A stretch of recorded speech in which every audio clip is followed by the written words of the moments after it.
Growing concerns tonight as wastewater continues to pour into the Potomac River.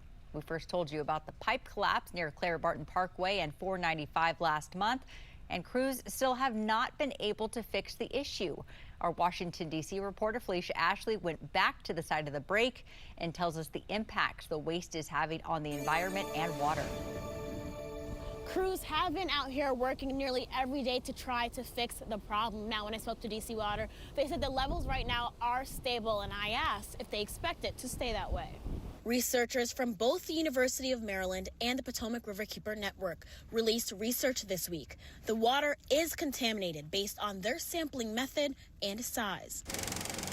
The University of Maryland tested its samples at the end of January. The samples tested found bacteria and E. coli 10,000 and 1.5 times above the EPA recreational water quality standards at its different testing sites.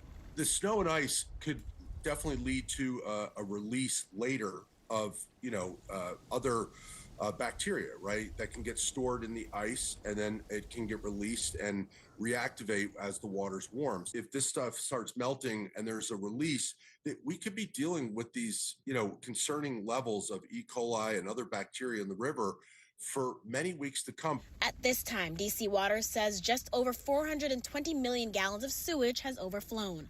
DC Water says its bypass system is diverting the water back into the sewer system. I spoke to Sherry Lewis with DC Water. Spills are still happening.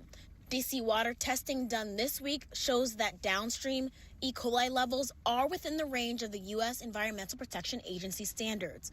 But near the drainage site, E. coli levels are above average. Is there anything showing that levels may change or go higher, or are you right now confident that we're going in the right direction when it comes to levels?